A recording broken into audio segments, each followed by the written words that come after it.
Americans are free-spirited, and we will do the things that we wish to do. If we wish to start commuting by bike, we will. We'll figure it out. But what this looks more and more like is government pushing us in the direction it wishes we would go. And that's not its role. So when I was a kid growing up in Colorado, there was no traffic anywhere. It was awesome.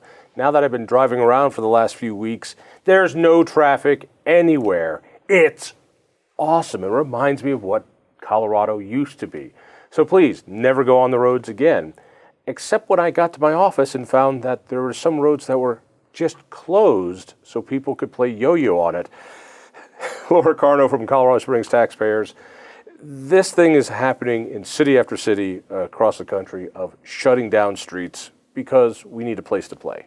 Right, and so there are a lot of governments who I would say they're maybe using this crisis as an opportunity to implement their different policies. And what we're seeing, and this isn't just Colorado, we're seeing it across the country, but you're right, there are the very street that the studio sits on, there are roads that are closed. And the idea is, this is what I refer to them as the anti-automobile activists, because they really want us all on walking and cycling and those sorts of things. They want us on buses and trains, which is great for social distancing. Right, exactly. That's what we're seeing. So what they're saying is, since more people have some time off, they are walking, they're cycling, they say, we want to make sure that they can socially distance while they bike. And so we're going to, instead of leaving them just in the bike lanes, just on the sidewalks, we're going to close the whole street so that they can do all of those things on the entire road. All right, let me play devil's advocate on this one.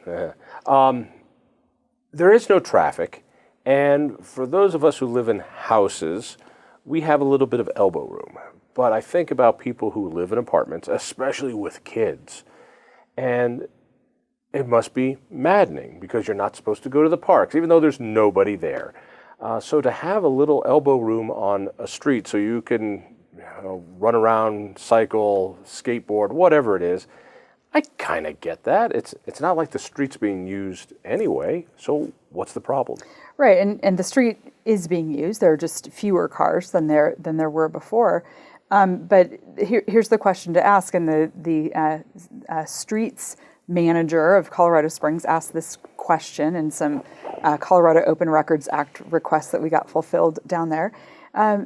He asked, is it a problem that there are so many people on the sidewalk that they can't socially distance? And the answer is no. There are more people walking, but people have figured out if they pass one another, they can give each other a little room. It's not like a freeway. I mean, right. You go for a walk, and occasionally you run by somebody, and you give each other a little bit of space, and that's it. Right, but it's not a Manhattan sidewalk. Exactly. This isn't Manhattan at 4 p.m.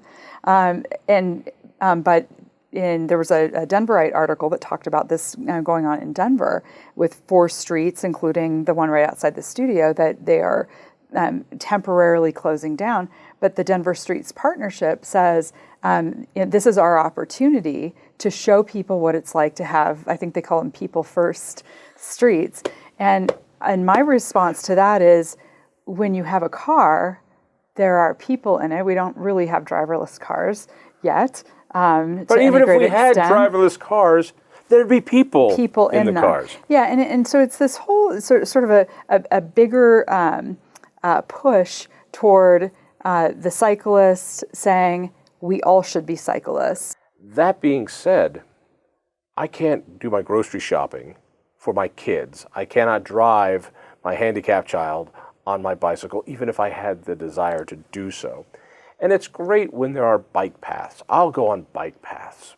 But for me, it's not commuting. For some people, it is commuting.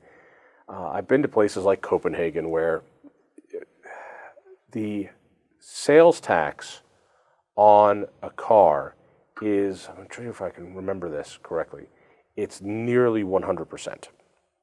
So that the reason you're on a bicycle is because they've taken an automobile and made it so there's just no way to afford it. And therefore, you have no choice.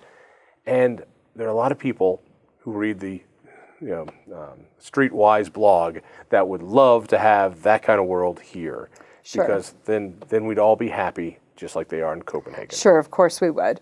And it's really important to look at the numbers when you have this conversation. So in Colorado Springs, the percentage of people who commute by bicycle is 0.5%. So if I were a streets manager, I might say perhaps 0.5% of the lane miles should be devoted to bicycle traffic to accommodate that 0.5%. If we were a place where it was 15% of people commuted by bike, maybe our streets should look different. But what we see is... they're going to say it's a chicken and egg thing. The reason Sure. we're not getting that is because we haven't closed down the streets. That's why this road dieting silliness. I look at Broadway going out of Denver. Right. It is 4 lanes and it is packed. So the best thing to do is what, of course, the city did. Right. Remove one of the lanes, Right. and now it's 3 lanes, even more packed, and 1 lane that's supposed to be for bicycles, which is, I have yet to see a bicycle in it. Right, they're rarely used and very similar in Colorado Springs. And we have a city councilwoman in Colorado Springs who's very pro-cyclist. And I look at the other side, not as anti-cyclist, but we just want lanes for the cars that are being used. And I hear the chicken and the egg thing, but Americans are free-spirited and we will do the things that we wish to do. If we wish to start commuting by bike, we will. We'll figure it out.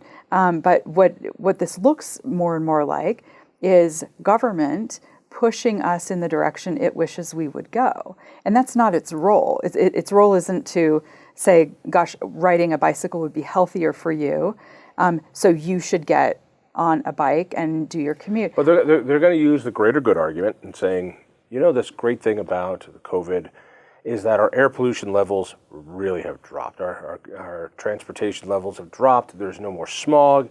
Man, we just need to keep this going. Not understanding that, that traffic is a sign that our economy is going, which means that people are being fed, and being fed is probably a good thing.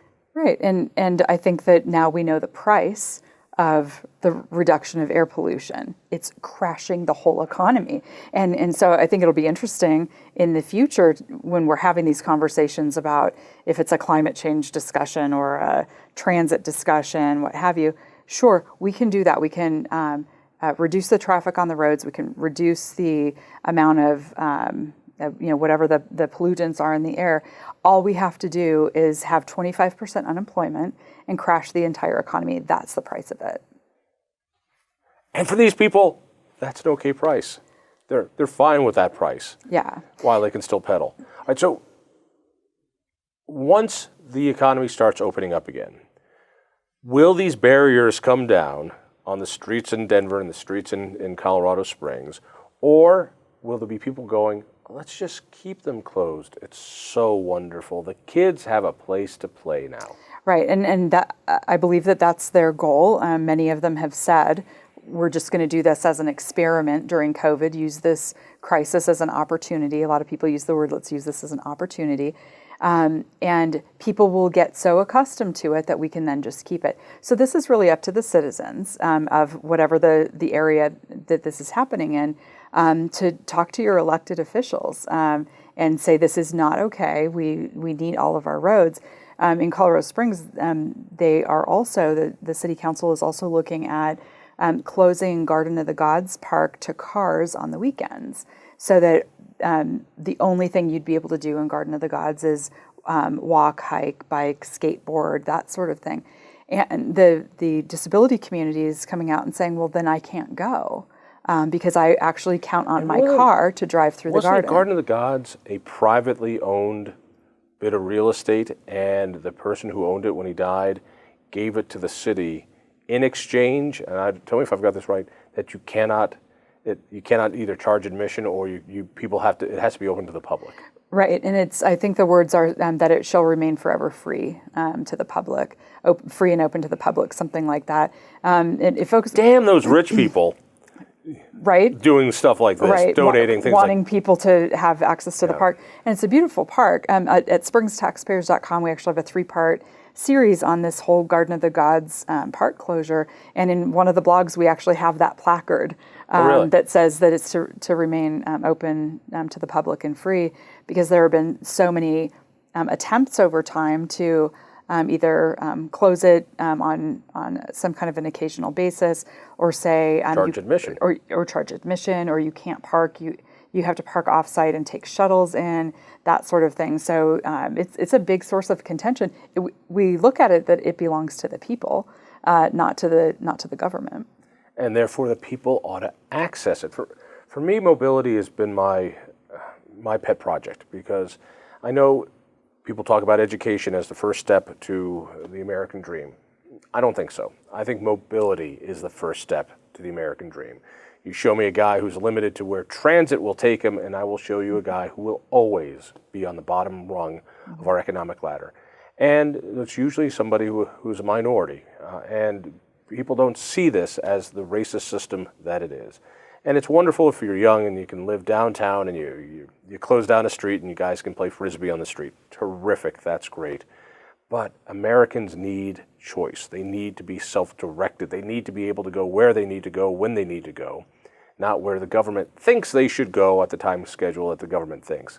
I don't see these lane closures as a temporary thing. This will be studied. There will be all sorts of urban design classes later on in college talking about this period and how great it was that people could actually go into the streets.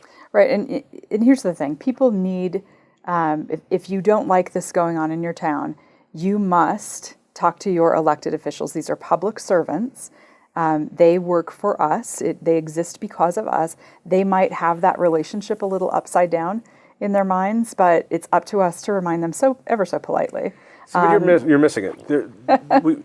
This is perfect public choice theory, and I've seen it. I saw it when I was on the RTD board, in that, most people feel exactly the way you and I feel, which is open up the lane of traffic to traffic. Right. Don't make it harder for us to drive.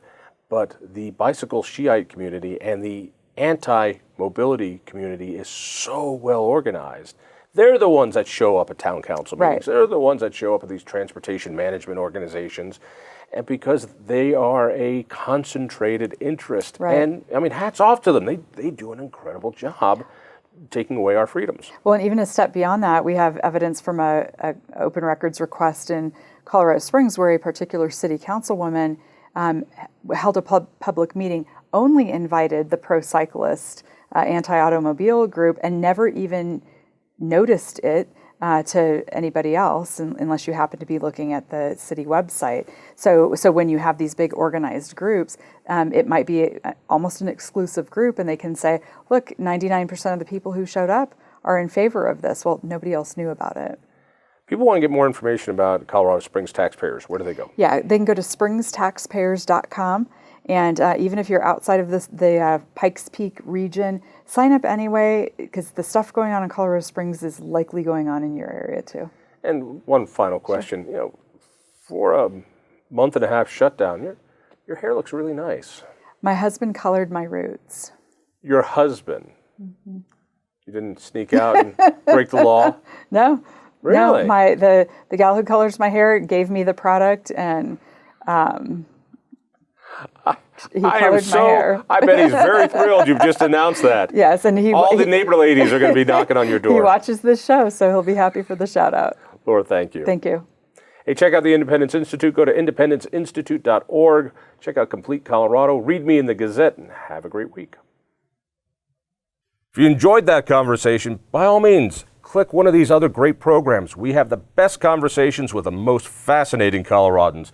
And subscribe to our channel. Just click down below and hit that little bell button too. You don't want to miss a single show.